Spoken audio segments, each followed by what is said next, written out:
निश्चिंत होकर इस तालाब में स्नान कर सकती हैं। वैसे भी चिंता करने की कोई बात नहीं है चित्रलेखा, हमारी दासियां तो पहरा दे रही है ना। यदि कोई मनुष्य आते हुए दिखा भी तो वो पहले हमें सावधान कर देंगी और हम जल्दी से यहाँ से चले जाएंगे।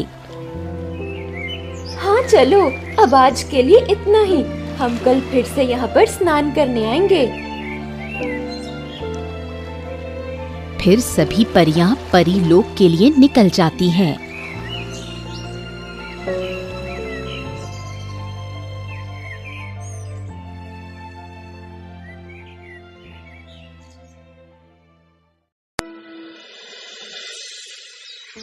दूसरे दिन वो सभी फिर उस तालाब पर स्नान करने आईं। अब परियां रोज तालाब में स्नान करने आती थीं और उनकी दासियां पहरा देती थीं। ऐसे ही कुछ दिन बीत गए। रेवती, तुम्हें क्या हुआ है?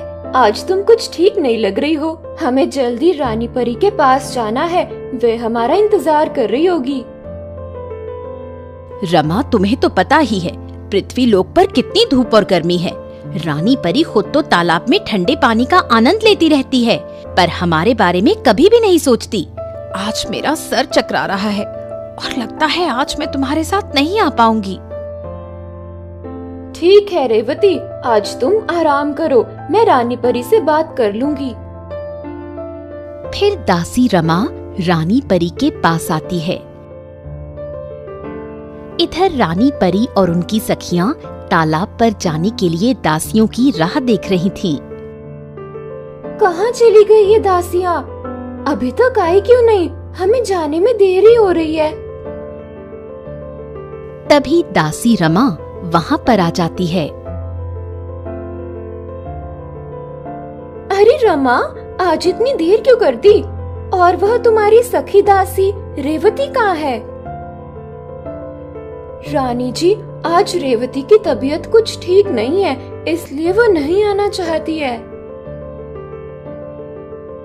उसकी तबीयत खराब है तो मैं क्या करूं? तुम मेरी दासियां हो, तुम्हें मेरा आदेश मानना ही होगा। जाओ और रेवती से कहो हमारे साथ चले। यदि वह नहीं आना चाहती तो उसके उस बूढ़ी माँ को लेकर आना। फिर दासी रमा रेवती के पास आई और उसने रेवती को सारी बात बताई।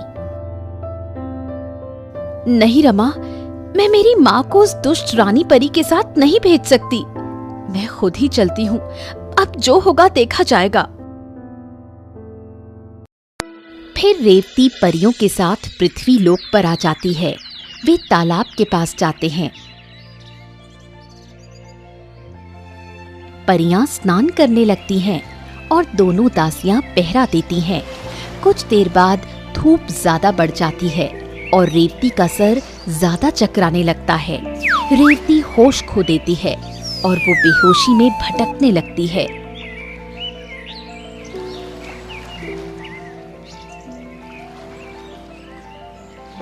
भटकते भटकते रेवती एक खेत के पास आ जाती है।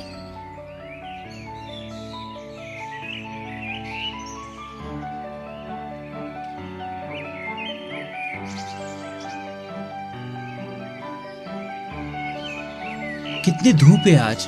मैं तो काम करते करते थक गया हूँ। चलो थोड़ा पानी पी लेता हूँ और आराम कर लेता हूँ। ऐसा सोचकर चंपत पानी पीने जा ही रहा था, तभी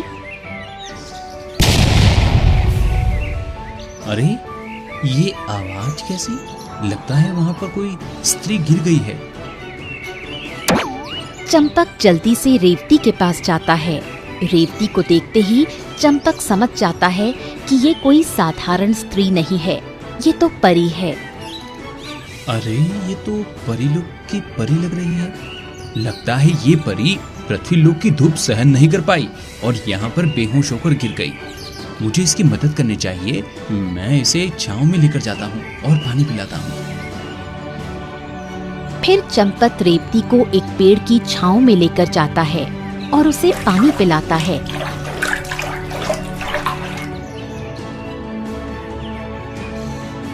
पानी पीने के कुछ ही देर बाद रेवती को होश आता है मैं कहाँ हूँ? हे परी, तुम मेरे खेत के पास बेहोशी की हालत में पड़ी हुई थी, तो मैं तुम्हें यहाँ छांव में लाया और पानी पिलाया। हे भले युवक, आज तुम नहीं होते तो शायद मेरी जान नहीं बच पाती। मुझे बचाने के लिए तुम्हारा बहुत बहुत शुक्रिया। पर परी जी, तुम अकेले यहाँ पर कैसे आ गई? मैं अकेली नहीं आई हूँ। मेरा नाम रेवती है और मैं रानी परी की दासी हूँ। फिर रेवती चंपत को पूरी कहानी बताती है। रेवती की बातें सुनकर चंपत को रानी परी पर बहुत गुस्सा आया और उसी समय उसके मन में रेवती के प्रति प्रेम भाव जाग उठा और चंपत सोचने लगा, काश उस दुष्ट परी की दुनिया में से तुम्हें मैं आजादी दिला पाता। काश मैं तुम्हें अपना बना पाता। तुम तो एक परी हो और मैं एक मनुष्य, इसलिए ये सब चीजें मेरे लिए संभव नहीं है। हे युवक, तुम कहाँ खो गए? हाँ रेवती, मैं तुम्हारे बारे में ही सोच रहा था। पर तुम कितनी सुंदर और भोली भाली हो, पर ये दुष्ट रानी तुम्हारे साथ ऐसा क्यों करती है? ऐसा कुछ नहीं है। हम उनकी दासियां हैं, तो हमें उनकी सेवा करनी ही होगी। अब मैं तालाब के पास जाती हूँ। अभी तक परियों का स्नान हो गया होगा। यदि मैं उन्हें वहां पर नहीं दिखी तो बहुत बड़ी समस्या हो जाएगी। फिर रेवती तालाब के पास जाती है और फिर वो सभी परियां परी लोक की ओर निकल जाती हैं।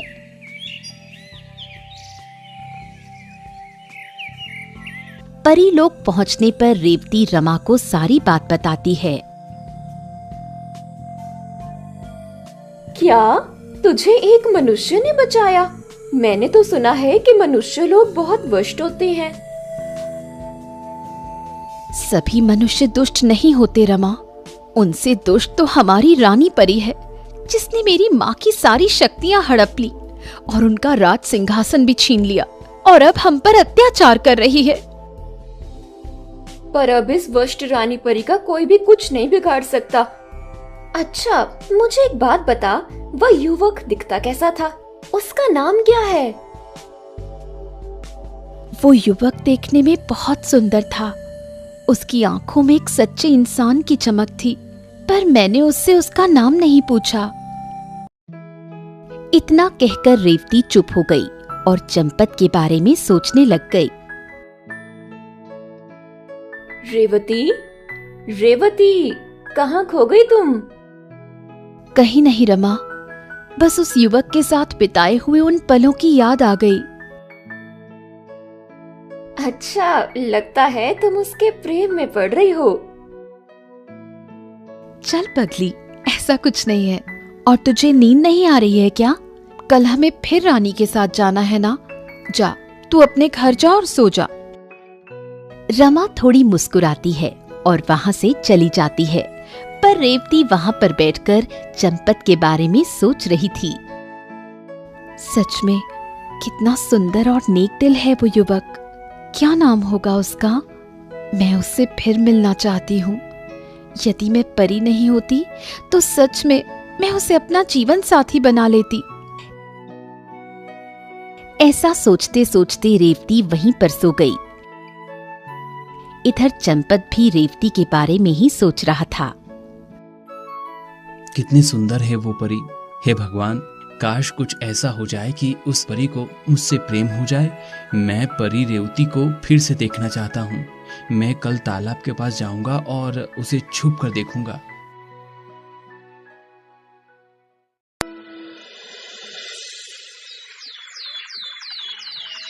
दूसरे दिन फिर सभी परियां तालाब पर स्नान करने के लिए आईं।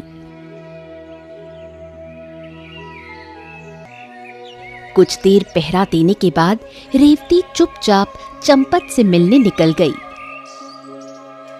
उधर चंपत भी रेवती से मिलने तालाब की ओर आ रहा था।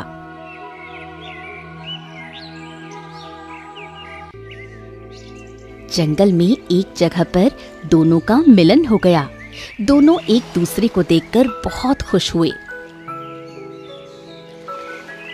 अरे रेवती परी, तुम इधर कहाँ जा रही हो? मैं तो तुमसे ही मिलने आ रही थी।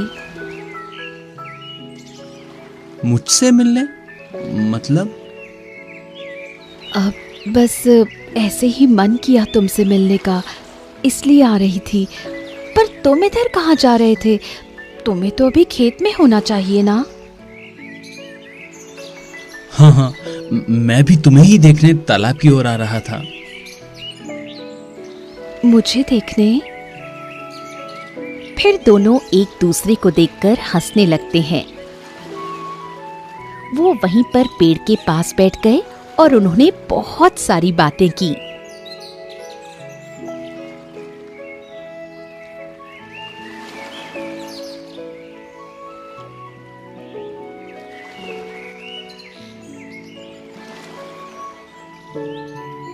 ठीक है चंपत, अब मैं चलती हूँ। परियों का जाने का वक्त हो रहा है। ठीक है रेवती, मुझे तुम्हारी याद बहुत आती है। तुम कल यहाँ मिलने जरूर आना। फिर रेवती वहां से चली गई और वो